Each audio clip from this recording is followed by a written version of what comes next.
Well, hello everyone. Again, this is Steve Marinucci, a Beatles Examiner, welcoming you to another edition of Things We Said Today, our weekly crazy discussion of what's going on in the Beatle world. And boy, has this been a week. Let me first introduce everybody who's with us tonight. First of all, the co-host the host, I should say, of Every Little Thing, Mr. Ken Michaels. Hello, Ken. Hi, Steve. Hi, everyone. Hi, Ken. And next is our resident musicologist, now up in Maine and enjoying baseball season because the Red Sox are in last place, Mr. Allan Cozen. Hello, Allan. Hey, Steve. Hello, everyone. And we're a transcontinental group here out in the state of Pennsylvania. A new resident of the state of Pennsylvania is Beatle fans Al Sussman. Good evening, Al. Hi, Steve. Hello there, everybody. And it's in Western Pennsylvania is a big state, and where I'm in now, the western part of the state, just northwest of Pittsburgh, a little town called Sewickley. Wow. So okay. we're in. There's a song or a joke there. I'm not sure which, but all right. I'm not gonna go there. Anyway, like I said, this has been a busy week. We're gonna start with the obvious. Today is the 15th, and this morning the Beatles announced the release of the new OnePlus DVD CD package with the videos. We should mention first of all that they led up to it 2 days ago with a strange little countdown video that a few people picked up was like a countdown in front of a film. Not everybody did, but a few people picked up on that and they went, maybe that's what that's leading into. And sure enough, it was. We got the word this morning. They're going to release they're going to actually. It's kind of an upgrade of the one album because it's taking the one album to a different spot. And they're going to, first of all, remaster and remix the songs on the one CD, and they're going to release that. That'll be available separately. And then they're going to do packages with 1 and 2 DVDs of the one album videos. They're going to put all the songs from one on a DVD in both DVD and Blu-ray, and then they're going to also have deluxe editions with 3 discs with the CD and 2 DVDs or 2 Blu-rays, and the second disc is going to have a bunch of bonus videos, unreleased things, and things we haven't seen in a long time, and they've really dug into the vault. And so let's start. The obvious question is, gentlemen, your reaction, and I'll do mine last, but let me start with, I know Allan, you're the most, if there's anybody that's really the pessimistic person, it's you, and I'm going to start with you. Okay. What do you think? I was a little pessimistic when the countdown came in because Apple has done an awful lot of teasing over the years and come out with things like an expensive fountain pen or whatever, and and like I said when we talked the other day, I'm not alone. A lot of people are so used to being disappointed by things Apple has done, things they have not put out that they were expecting, or that, I think people were trying to perhaps not let their imaginations run away with them before the announcement and expect maybe the worst. When I saw what the actual announcement was, which wasn't totally a surprise. A lot of the clues pointed towards it being the videos for the one album, which they were, I think, talking about releasing a year ago. I was actually pretty pleased with what they've announced. We'll have to see what it looks like when we get it, but they did put up a video where they show a comparison between the restored film and the restored film, and they put up about a minute or two of strawberry fields in the restored version. And I got to say, these things look beautiful. The fact that the second DVD or Blu-ray has 23 tracks or 23 videos, that's an awful lot of bonus material. And it includes things like, Real Love and that kind of thing, which makes sense if you're going to have a collection of Beatles hits. It includes some of the B-sides that were not included on one because they were B-sides. And I think what I was really pleased by was the fact that for Hello, Goodbye, Paperback Writer, and Rain, and some of the others that I think, Ticket to Ride maybe, they included some of the alternate versions of the videos that a lot of people who collect these things know. Perhaps not all of the alternate versions, so there are still some rarities out there. But I was happy that they are going to, we're going to get, for instance, in Hello, Goodbye, we're going to get the Pepper costumes, we're going to get the street clothes, and we're going to get that third alternative one where they cut the two together and added some extra material. So, that was nice. I also am really interested by the fact that they're going to be remixing, They've remastered a lot, but they haven't remixed an awful lot. I mean, really the only full album that has come out remixed. Well, okay, there was the Help and Rubber Soul that George Martin remixed in 1987, but what he tried to do there was pretty much approximate his original mix. The only radical remixes we've had are the ones on the Yellow Submarine song track. A lot of people hate those. I really like them. For instance, Nowhere Man, when I first heard that on headphones, that was incredible. That the vocals at the beginning, which in the original mix are all on one side. In the song track mix, your head is right in the middle of the harmonies there. So I'm hoping that there are going to be some nice remixes in this because the equipment is so much more flexible now. There's so much you can do, as a lot of people have shown with the Rock Band stems.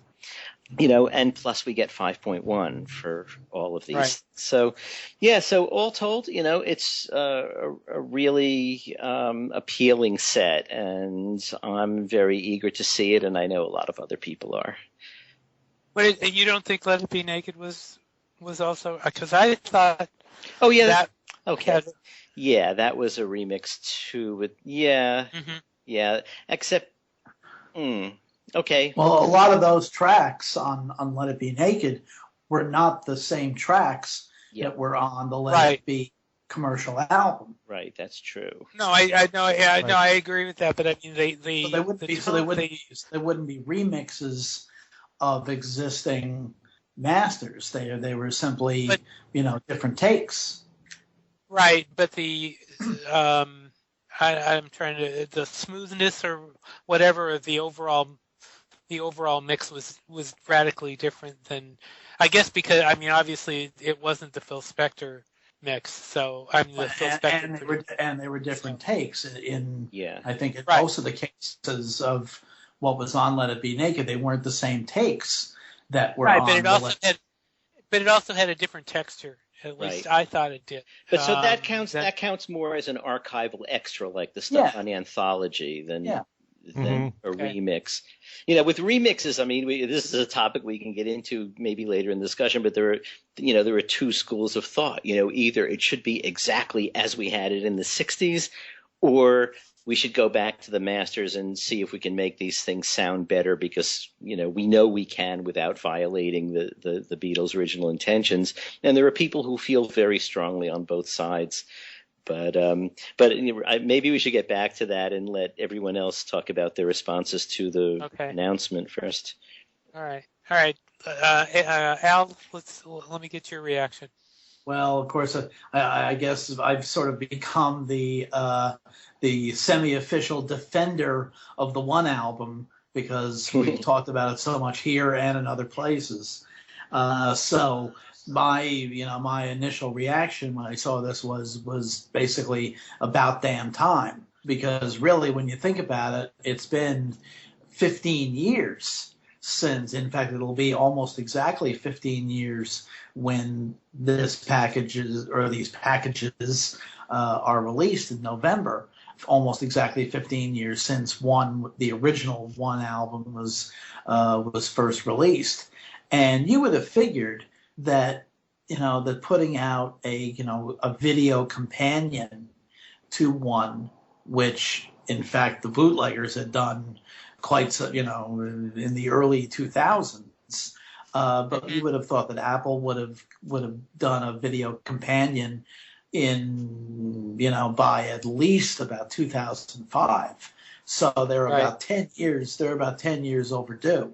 But Allan makes a good point that it is very encouraging that they're not simply putting the videos for the 27 songs on that are on One on the video, that it is that there are going to be the alternate versions of several of the videos, and as well as other material.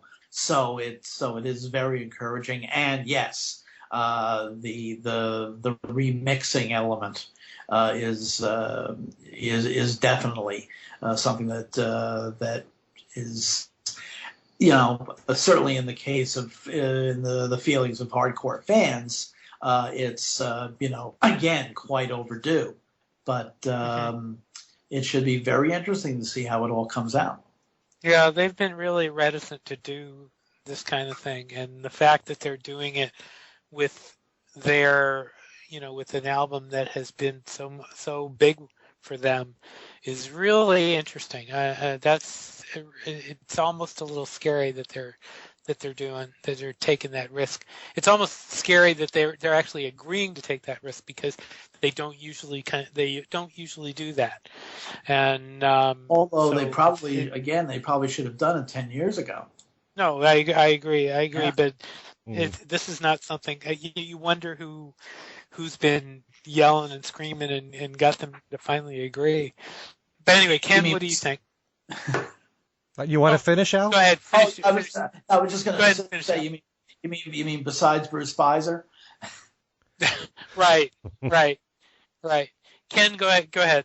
I couldn't be more thrilled, because this is something that I think most Beatle fans, if you ask them to put together a top 5 list of things they want the most, this would be in just about everybody's top 5 somewhere. And even when you and I, Steve, did a similar kind of show, what we would like to see come out on the Beatles, I think this was your number one.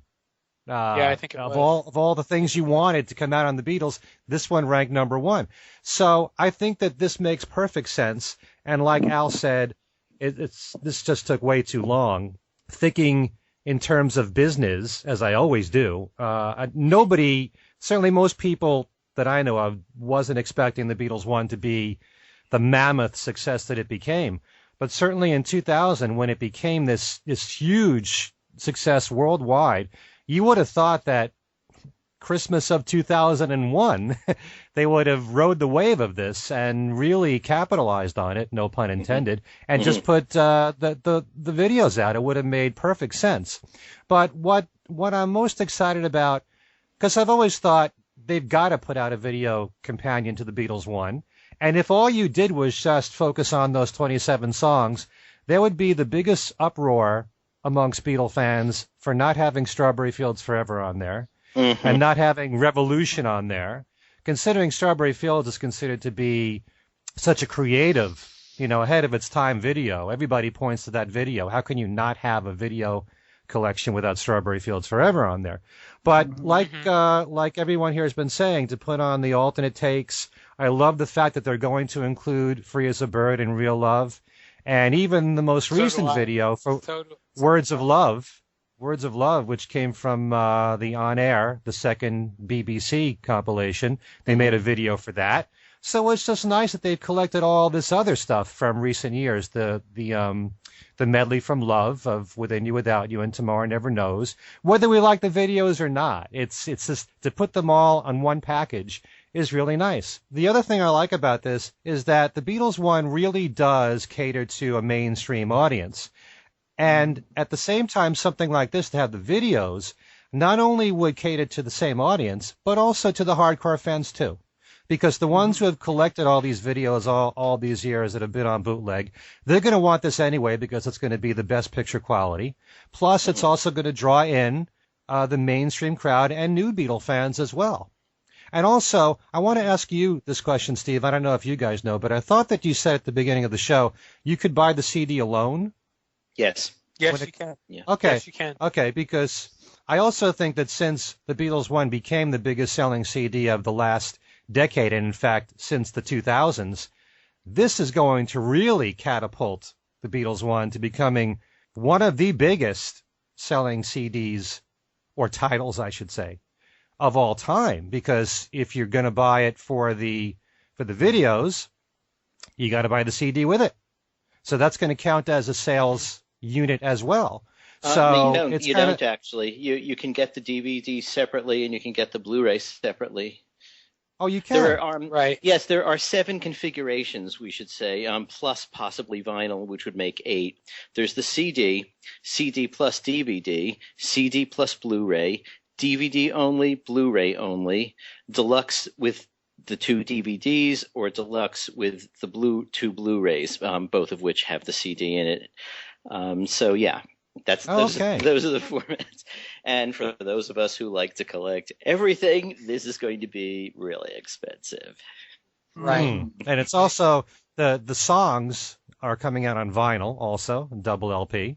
Mm-hmm. So yeah. That makes 8 formats. They ought to put it out on 8-track just for the hell of it. You know what I noticed? I mean, while we were talking, I just noticed this in the notes that they put out about what actually is on it. At the end of the DVD 1 is Long and Winding Road, and it says the clip is taken straight from the Let It Be movie, which means that it is not the Long and Winding Road that you hear on the One album or the Let It Be album. It's without the strings, I think. I mean, they don't say that they're replacing the soundtrack with the soundtrack everyone knows. So that's going to be a surprise to some people, I think. In fact, oddly enough, it's the version since we were just talking about it. It's the version that's on Let It Be Naked. Mm-hmm. Mm-hmm. Yeah. So and also Ballad of John and Yoko has Let It Be outtakes, which is really, I mean, it's some of that stuff that Ron Furmanek did, and so we're going to get to see at least some of that.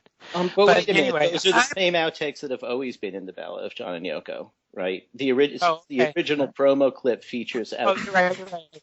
So, right. Of course, there are probably a whole lot of people who haven't seen the original promo. So, yeah, right. I have to say that I'm pretty pleased. It was funny leading up to today.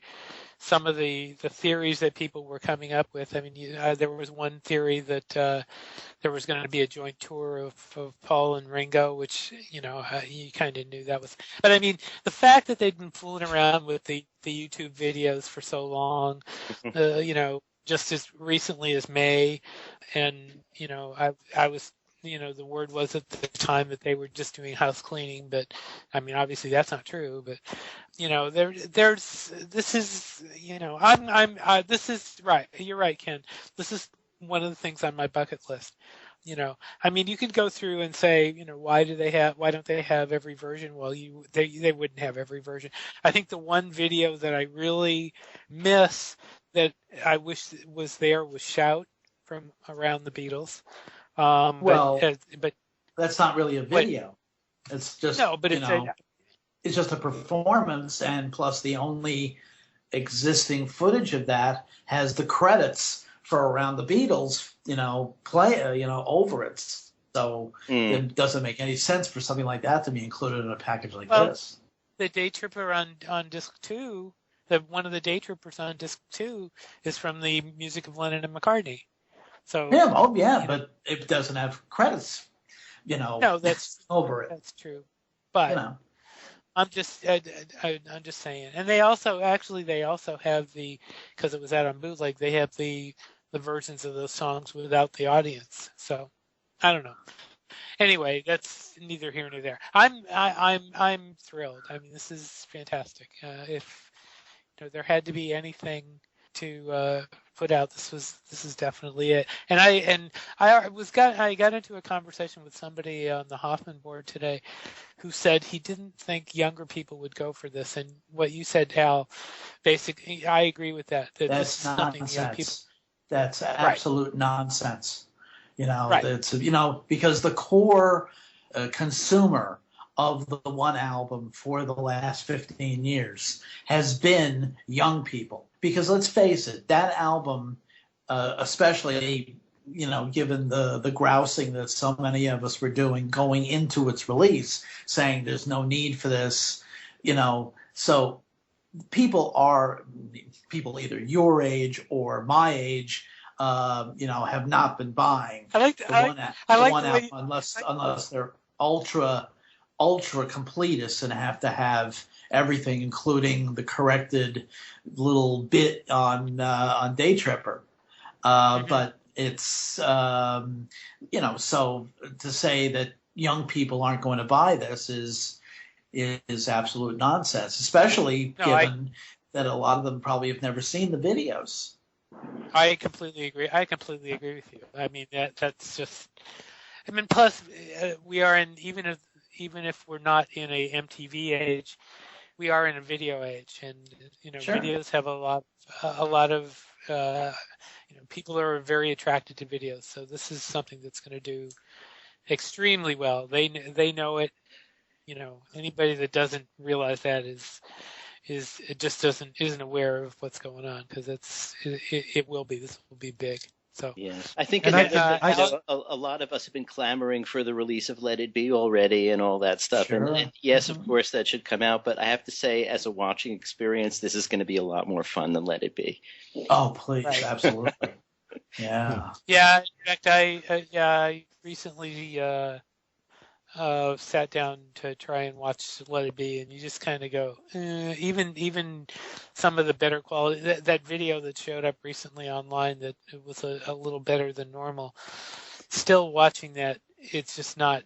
It'll be interesting to see the Let It Be clips on the new DVDs and see how they, how the reaction to them, and who knows, maybe that will propel some action, but God knows it would take forever. I mean, they look at how long it took them to listen to this, to listen to us yelling for the videos. Yeah.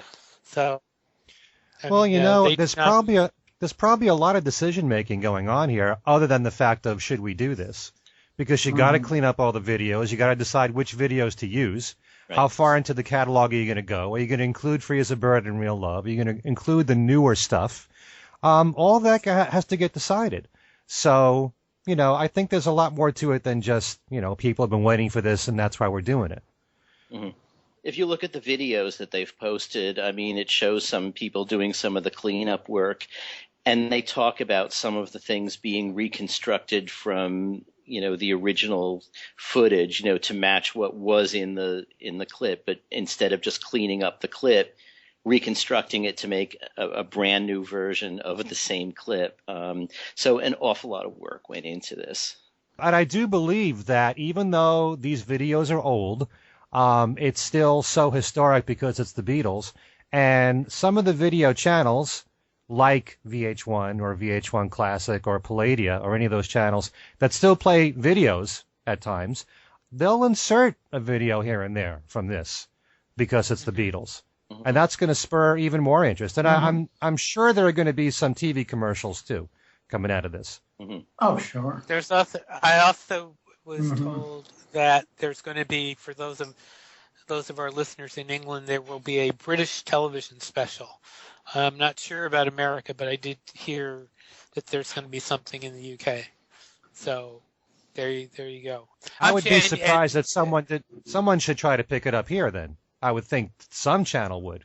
The special I've heard is by ITV, and it's a British series about it's an ongoing music series. So I don't know that would get picked up. There'll probably be something done here special. I mean, I would think you would think there would. But let's talk for a minute about the let's get back to the remixing and everything, and I'm going to ask everybody how they feel about that, because that's actually, I mean, that's not a something that everybody's going to accept straight off. I don't think. I mean, I loved Yellow Submarine song track, and I also love Let It Be Naked, but it's interesting. I mean, this is kind of a breakthrough for them that they're going to remix everything like this, and it'll be interesting to see what they come up with.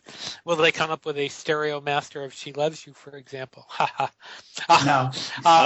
There have been some interesting experiments with that, though, using some software recently that actually makes a very plausible sounding stereo She Loves You. You can find it on YouTube.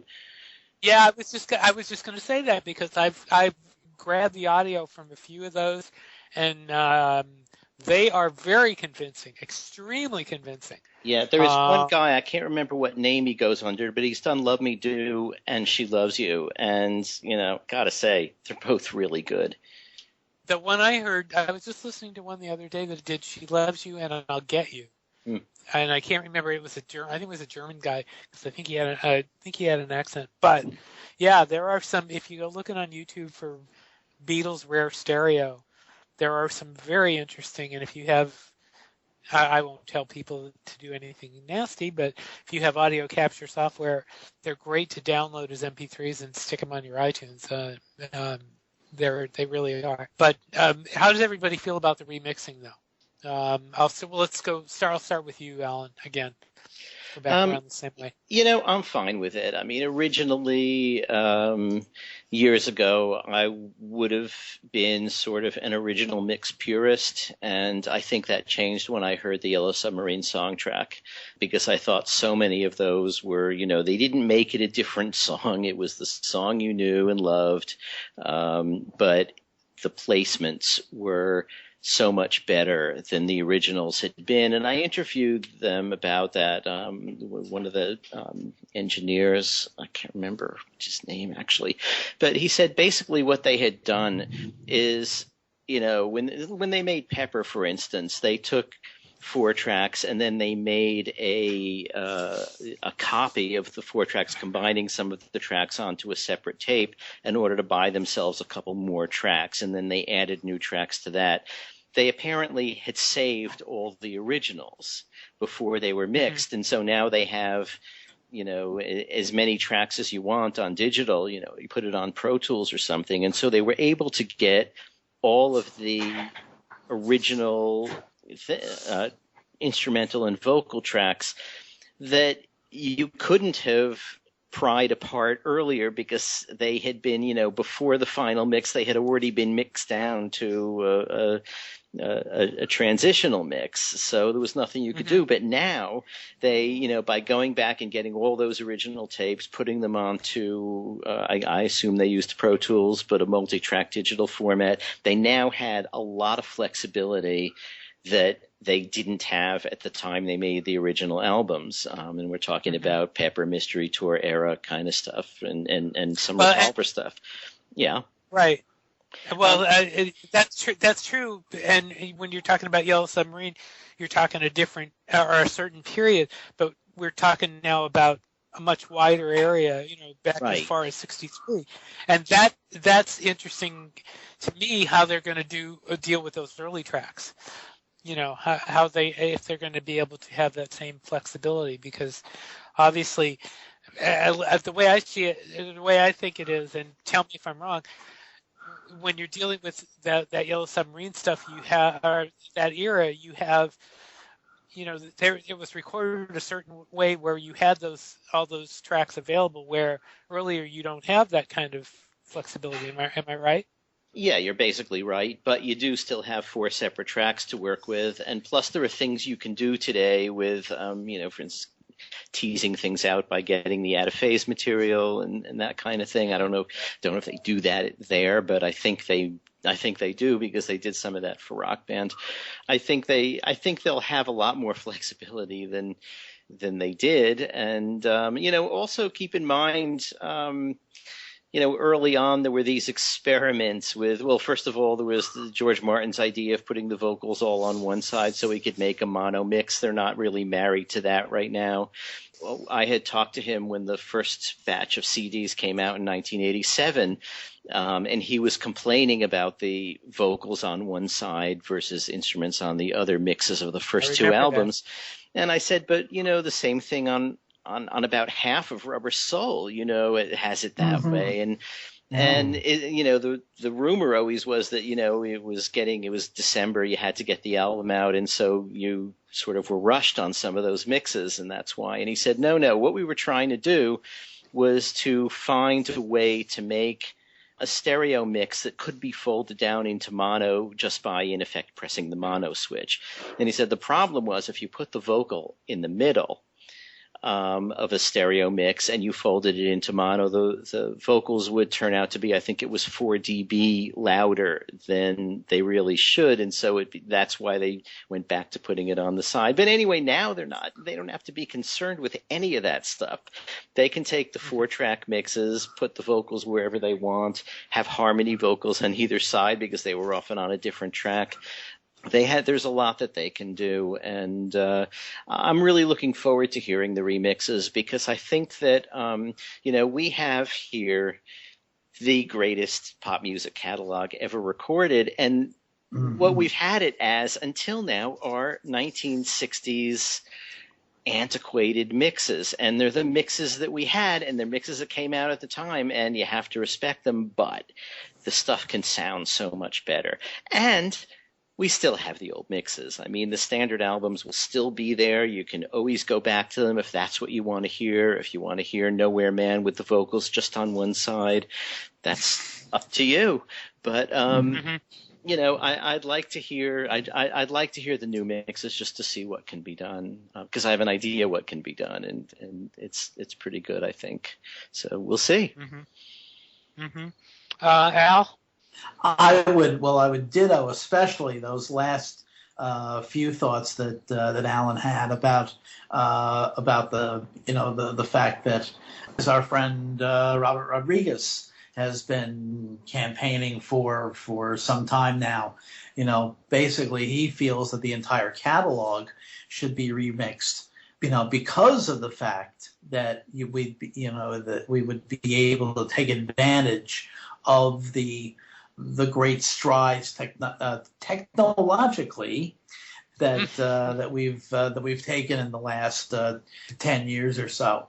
There are things that you can do, either on a professional or amateur level that now that we're science fiction 10 years ago.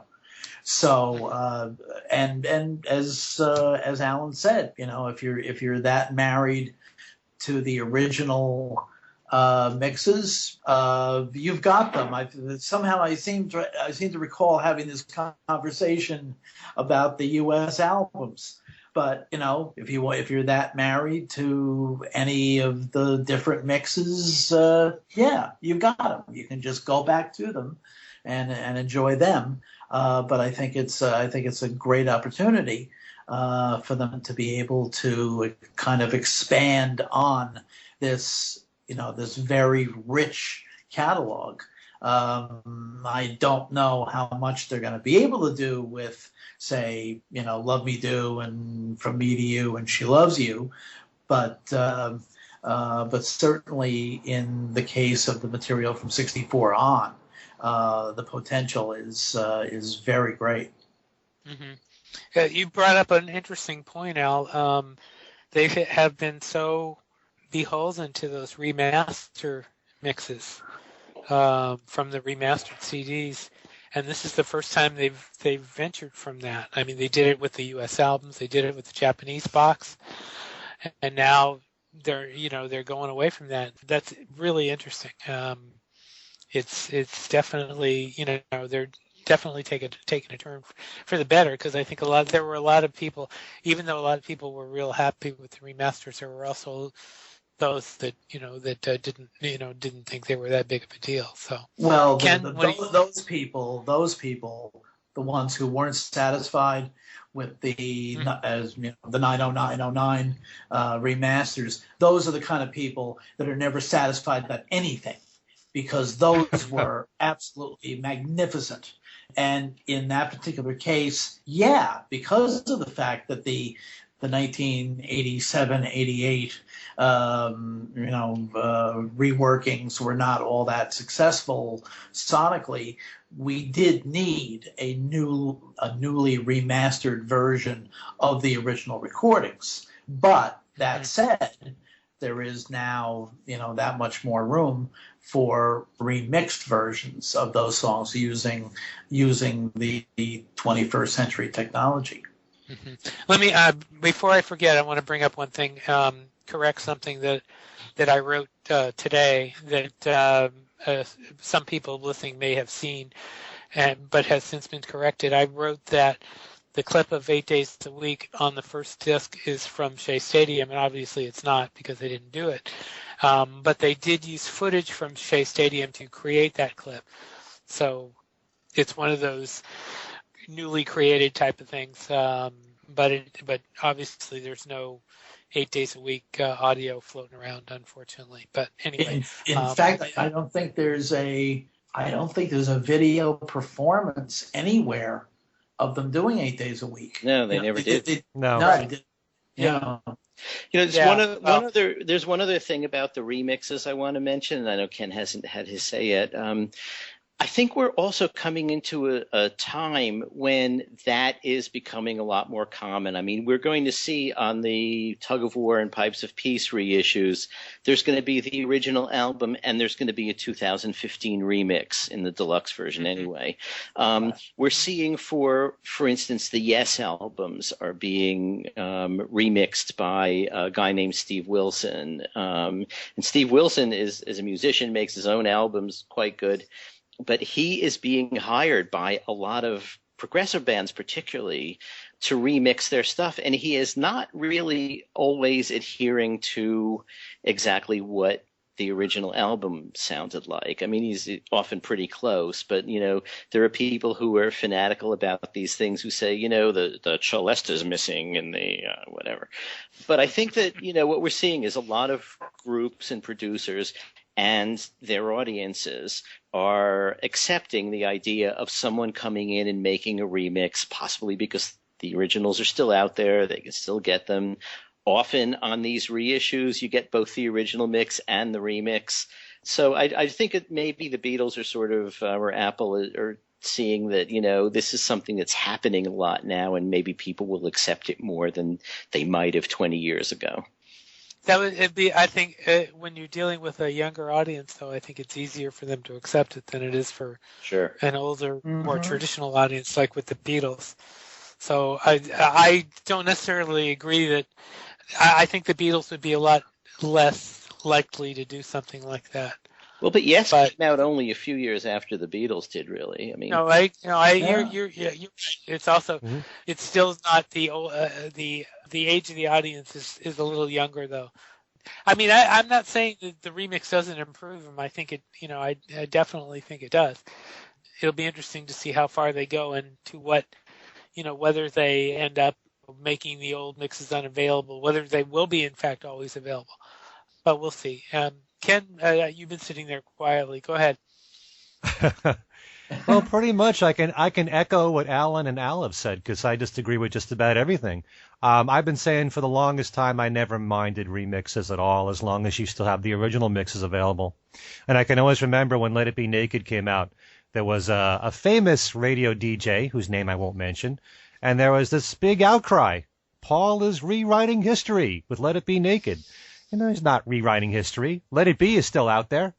So as long as the original is always there, you got nothing to complain about. And with today's technology, if you can improve the sound in any way, I'm all for it. And truthfully, I just don't think there's going to be that radical a difference in the mix. I think there'll be some changes. And I happen to be one of those people who loved Yellow Submarine soundtrack. And as someone who has always hated, even more so now, I hate lead vocals in one channel. I like when vocals are centered more. I like when you can play around with that. Otherwise, if you're playing a song like Nowhere Man or Sergeant Pepper and Paul's in one channel, and if you've got the speakers far apart, it's like you're listening to karaoke here. Sometimes you don't really hear the lead vocals. I don't really go for that kind of sound. But if in any way it will improve the overall mix, I'm all for it, as long as the originals stay intact. Yeah, so I have no problem with remixes at all. But like I said, I really don't think there's going to be anything drastic here in the mixes. It will be interesting, as we've been saying, when you're going back to songs that were done on 2-track, how much can you play around with them? Really? Mm-hmm. I mean, I don't know with today's technology. And presumably these were approved, I would imagine, by Paul and Ringo at least. I mean, it's not like someone's just going to put them out without their having heard them and said, sure. Yeah, Mm-hmm. Oh, absolutely. I'm sure they all 4 of them had, Yoko and Olivia also had input. So it has to get by all 4 of them for them to do something with that, I would think. So anyway, this has definitely been a huge week. That's for sure. That's not the only big news. We found out somewhat by surprise that Ringo is auctioning off about 800 pieces of his belongings through Julian's auctions, and some of it is the usual kind of weird stuff that you find in auctions, but one of the items has gotten quite a bit of comment from people, and it's his 1963 drum kit that was used to record a lot of the Beatles songs. And guys, I'm going to go around the table and ask you guys what you think of this. I mean, some of the stuff that's being auctioned is stuff that, I mean, I wouldn't be interested in it if I had the money. Obviously that drum kit would be nice. I'm not sure if I'd want that, the drum kit of Tom Toms, but what do you guys think? I'll start with Allan again. I think it's kind of fascinating. I mean, this isn't, I don't think, the kind of thing where you can approve or disapprove. It's his stuff. He can do what he wants.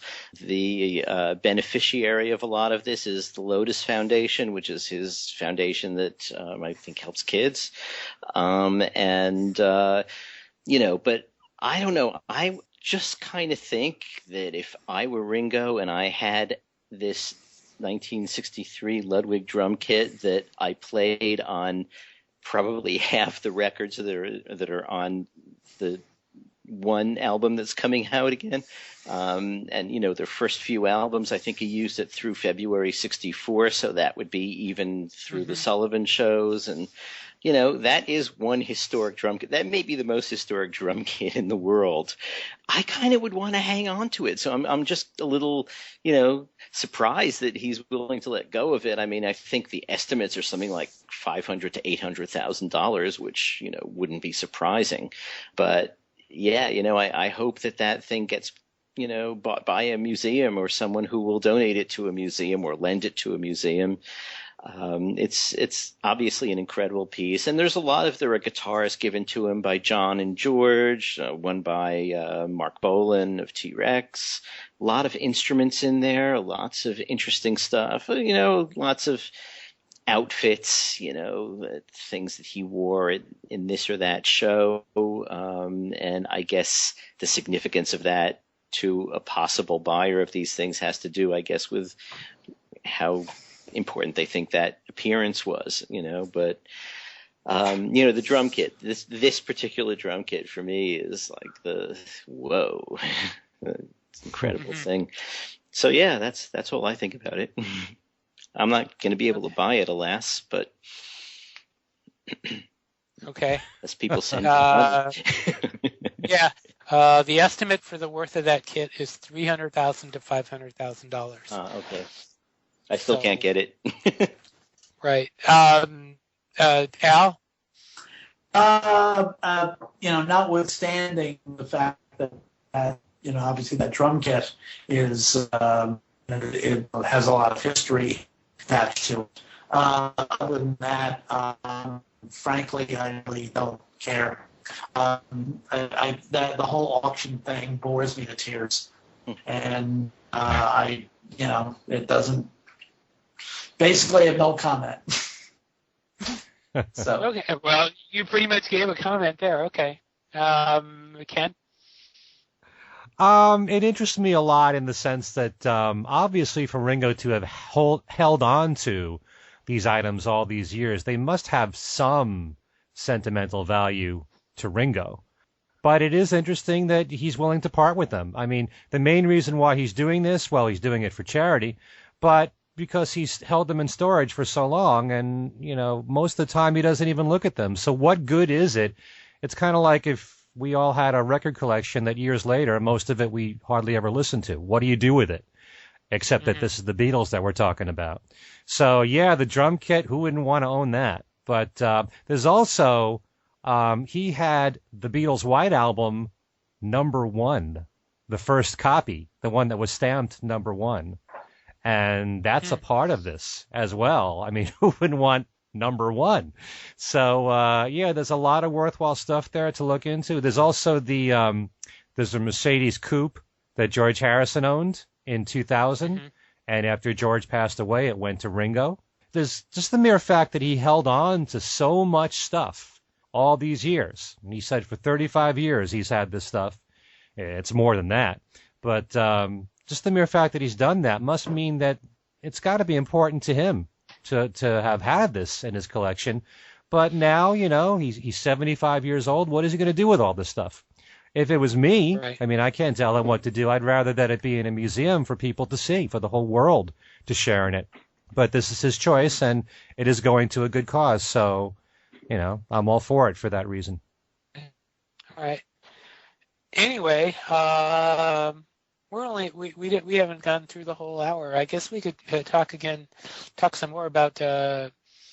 Actually, there is one thing I wish we could have brought up about the video collection, which is, there's a lot of videos that are brand new, that were just created for this collection. Right. And I actually was thinking about that myself. You mean the fact that they're doing like they did with the anthology, is creating new stuff for it, right? Yeah. From the moment that we heard about, possibly making a video collection for one, that there are certain songs like 8 Days a Week or The Long and Winding Road for which they never made videos. And certainly the earliest songs, they didn't make videos for them. So how do you approach that? What clips do you use, for that kind of thing? So it is interesting that, for example, they used for A Hard Day's Night, the Beatles' performance in Paris for that. And it's the live performance, pulling something like that, which they've never released commercially before. Yeah, that is interesting. Right. Yeah, I mean, I remember the uproar with the anthology CDs of the some of the outtakes that they used there, the way they edited them together, people. And actually still listening to those today, it's kind of jarring, because we've heard the full takes on the bootlegs, and it's like, it's kind of disappointing that they couldn't keep the, the takes whole rather than play around with them like that, So I bet it'll maybe with the videos it'll be a little different because you won't have the songs torn up as much. I think it'd probably be easier to accept the videos than it would the songs. The way it looks to me is that if there was an original video, we're getting the original video, and if there was an original variant, in some cases, we're getting those too. And it's really just the songs for which there wasn't an original video that they're either going for a concert clip, which is not a bad choice, right, or they're going for something like 8 Days a Week, where they're using footage of from Shea to make a clip. And there's a time-honored history of that. The very first thing, Love Me Do. I mean, there's Ken and I were talking about this before. I mean, they're using the performance that's in the Mersey Beat, which was a very early documentary about the Beatles and the whole Mersey sound. And in that show, they play bits of Love Me Do in, I think, two different sections, with interviews and things in between them. And that's really the only footage we have of them playing Love Me Do. So when Capitol wanted to do what was it, 40th anniversary or something of Love Me Do, or, or 20th anniversary, I guess it was 1982.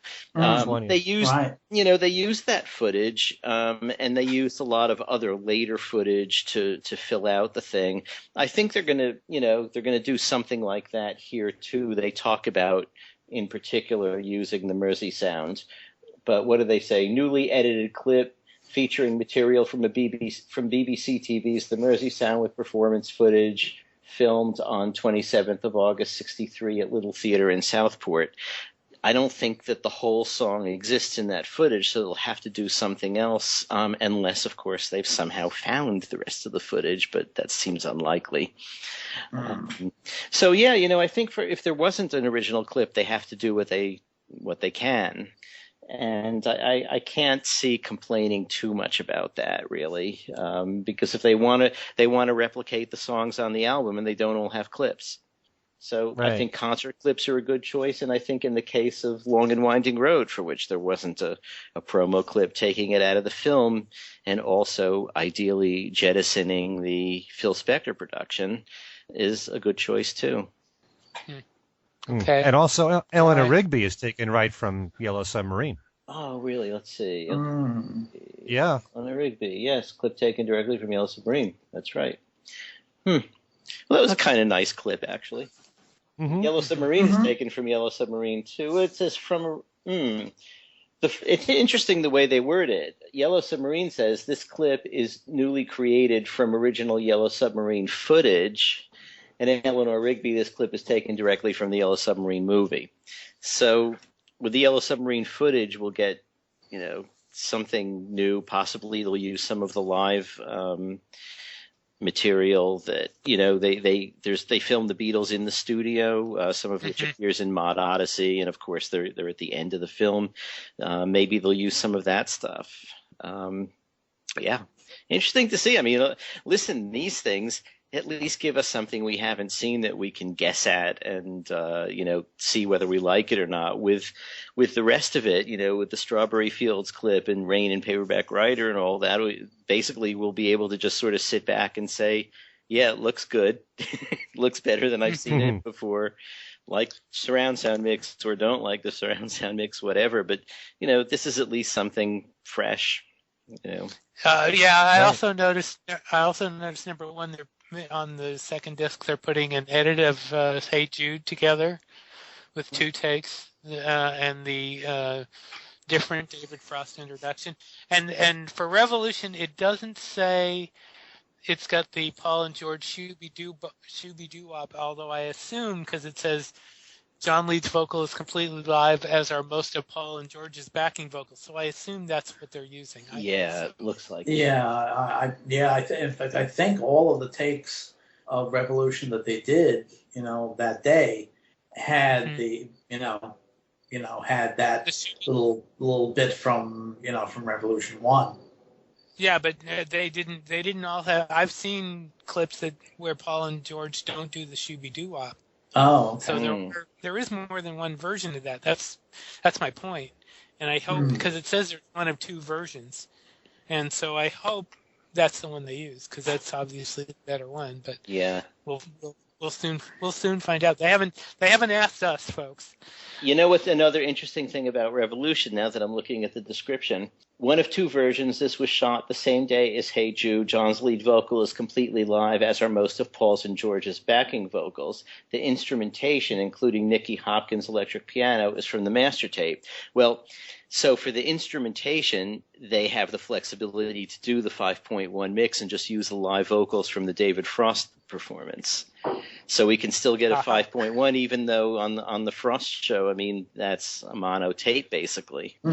Right. So, assuming they can tease the vocals out of the mono take.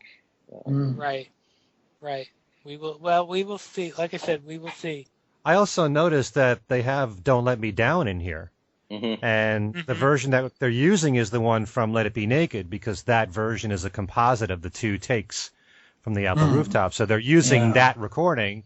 So I guess they're just using the Let It Be footage from the movie, but they're using that recording. And I will say that I'm really thrilled that they're doing Free as a Bird and Real Love, because especially Free as a Bird, I absolutely adore that video. It would have been interesting, however, imagine if they had to put the third song in, Now and Then. Imagine if they had used Now and Then. It's just no, because it's it's not that good a song. B, they determined that they weren't able to do that much with it. So, so be it that it's not on there. I think it would have caused a media explosion. What it would have done. No, so, I'm not. Explosion. It would have caused an explosion with the idiots on social media, but it wouldn't cause a media explosion because most of the media have no idea what that song is. And it's not it's an okay song. And the media. Speaking of the media, I mean, the New York Times did absolutely nothing about the DVD release that was just announced, and for the Ringo thing, they printed AP copy. I'm just saying. Yeah. Oh yeah. They miss you, Allan. They miss you. Most of the recent significant passings, they've either given kind of like lip service to, or have used the Associated Press. So that shows you what the New York Times has become. Yeah, and we won't get into any political situation. I'm not going to even go there because I was listening to something last night that pretty well had a lot to say about that, but we won't get into that on the show. But anyway, I think we pretty well covered everything, unless there's some issues that you want to, anything you guys want to gripe about or yell about or scream about or what? Anything? Anybody want to take up anything? No? There's nothing left to shout about. There's nothing left to shout about. Well, I think then that will. Are we? Do we have? Are we? Have we run out of time? I think so. Anybody? Oh, okay. Well, I guess that's it then. I guess we will say goodbye for another week. I'm gonna go around the table and let you guys all say goodbye. We don't usually we've kind of not done this much lately, but I'm gonna let everybody say goodbye. Allan, go ahead. All right. Goodbye, everyone, and see you next week. Al? So long, and we'll see you next time. Ken? Thanks so much to everybody for listening, and we'll see you next time. And this is Steve Marinucci saying we will definitely see you next time. Thanks for listening, and don't forget to catch us on YouTube and Podbean, and come by Facebook and say hello to us. We'd love to talk to you. Take care, everybody. See you next week.